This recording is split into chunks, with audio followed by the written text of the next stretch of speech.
Top 9 news बघणार आहोत. सुरुवातीला मोठ्या घडामोडी. उपमुख्यमंत्री शिंदेंच्या हेलिकॉप्टरला वादळाचा फटका. हेलिकॉप्टर वादळात अडकलं. महालक्ष्मी रेसकोर्सवरनं लग्नासाठी मुरबाडला जात असताना जुहू एअरपोर्टवरती करावं लागलं इमर्जन्सी लँडिंग. कल्याण, डोंबिवली आणि ठाण्यामध्ये सोसाट्याचा वारा आणि धुळीचं साम्राज्य. डोंबिवलीमध्ये सगळीकडे सोसाट्याचा वारा आणि धुळीचे लोट. दृश्यमानता कमी झाली. अचानक वातावरणात बदल. कल्याण, डोंबिवलीमध्ये जोरदार वादळी वारे. घरांचे पत्रे उडून रस्त्यावरती आले. काही ठिकाणी झाडं कोसळली. रस्त्यावरती पत्र्याचे तुकडे पडले. बाजारपेठ पोलीस स्टेशनच्या इमारतीवरील पत्रे थेट रस्त्यावरती कोसळले.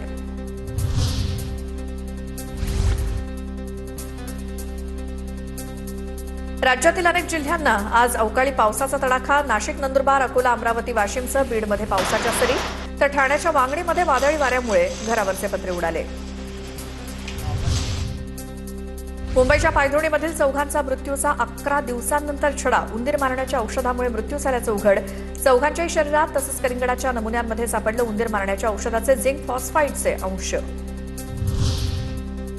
2029ला देखील सुनेत्रा पवार बारामतीतनं निवडणूक लढवतील. सुनेत्रा पवारांनी मुख्यमंत्री व्हावं अशी बारामतीकरांची इच्छा.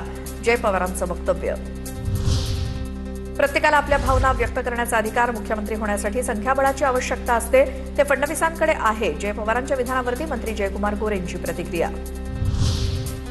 राज्यसभेवरती मला पाठवा असा माझा आग्रह नाही. पक्ष जो निर्णय घेईल तो मला मान्य असेल. मंत्री छगन भुजबळ यांनी स्पष्ट केली भूमिका. विधानसभेवरती निवडून आल्यानंतर सुनेत्रा पवारांकडून राज्यसभा खासदारकीचा राजीनामा, तर रिक्त जागी छगन भुजबळांच्या नावाची चर्चा. मुंबईतील मासळी बाजारात मासे कापून विक्री करणं किंवा साफ करण्यावरती बंदीचा पालिकेचा निर्णय. यानंतर मुंबईतील कोळी महिला आक्रमक झाल्या होत्या. दरम्यान असा कुठलाही निर्णय घेण्यात आलेला नसल्याचं महापौर रितू तावडेंनी म्हटलं. आणि आता मोठ्या राजकीय घडामोडी बघूयात. अजितदादांच्या अपघाताला 4 महिने उलटले, अद्याप तपास नाही. बीएसआर कंपनीच्या मालकाला अद्याप अटक का नाही? रोहित पवार यांचा सवाल. अनेकांची नावं घेईल म्हणून सरकार बीएसआरच्या मालकाला घाबरते का? रोहित पवारांची टीका. एकनाथ शिंदे मुख्यमंत्री व्हावेत हे माझं स्वप्न. शिवसेनेचे विधान परिषदेचे आमदार बच्चू कडू यांचं वक्तव्य. आमचे आमदार कसे जास्त येतील हा आम्ही विचार करणारच, असंही केलं स्पष्ट. भारत माता की जय म्हणू, आमचा विरोध वंदे मातरमला. समाजवादी पक्षाचे प्रदेश सरचिटणीस फरहान आझमी यांचं वक्तव्य.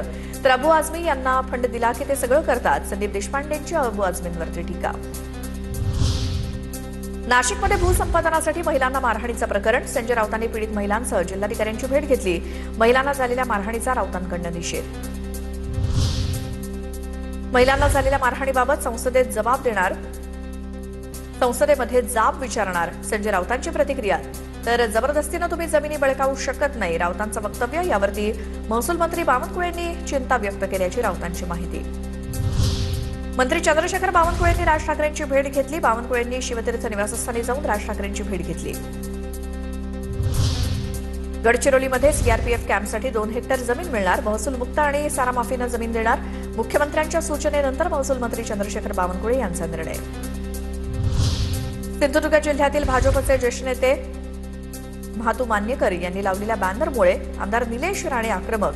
मतदारसंघातील विकास कामाचं श्रेय रवींद्र चव्हाण यांना देणारा बॅनर लावल्यामुळे महायुतीत संघर्ष. त्या म्हाताऱ्याचा बंदोबस्त करा, निलेश राणेंचं खळबळजनक विधान. नालेसफाईच्या पाहणीवरनं भाजपकडनं शिवसेनेला डावलण्यात आल्यामुळे उपमहापौर संजय घाडी नाराज. मुंबई महापालिकेत डावलण्याचं राजकारण होऊ नये, संजय घाडींचं वक्तव्य. तर उपमहापौर आणि माझ्यात चांगला समन्वय, महापौर रितू तावडेंचं स्पष्टीकरण. आता टॉप 9 राजकीय बातम्या बघूयात.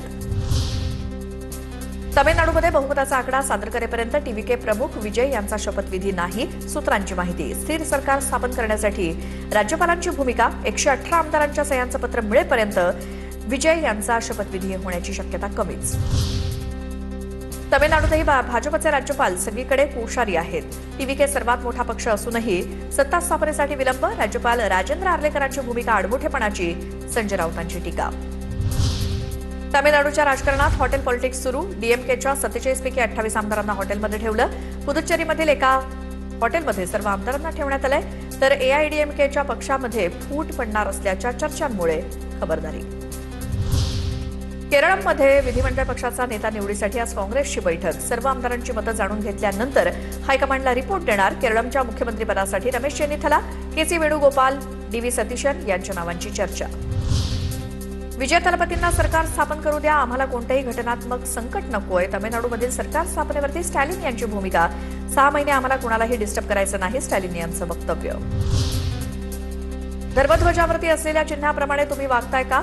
काळाराम मंदिरातील धर्मध्वज उभारणीवरनं संजय राऊतांचा भाजपला सवाल. तर राऊतांचा भगव्याशी संबंध राहिलेला नाही, ते आता हिरवे झालेत. भाजपचे प्रवक्ते नवनाथ बन यांचं संजय राऊतांना प्रत्युत्तर. नाशिकच्या कुंभमेळ्यासाठी 35,000 कोटींची तरतूद केली, मात्र आंबा काजू उत्पादक शेतकऱ्यांसाठी फक्त 75 कोटींची तरतूद. काजू उत्पादकांना 75 कोटी देऊन शेतकऱ्यांची चेष्टा केली आहे. शेतकरी नेते राजू शेट्टी यांची सरकारवर टीका. सेस आणि नॉन सेस इमारतींचा पुनर्विकास आणि भाडेकरूंच्या समस्यांबाबत आदित्य ठाकरेंचं फडणवीसांना पत्र. पावसाळ्यापूर्वी इमारतींची डागडुजी करण्याची मागणी. ऑपरेशन सिंदूरची वर्षपूर्ती. भारतीय हवाई दलाकडून थरारक व्हिडिओ शेअर. पहलगाममधील नरसंहाराविरोधात इंडियन एअरफोर्सनं जागवल्या पराक्रमाच्या आठवणी. पंतप्रधान मोदींनीही ट्विटरचा प्रोफाईल फोटो बदलला. ऑपरेशन सिंदूरचा फोटो ठेवत वीरांच्या शौर्याला सलाम.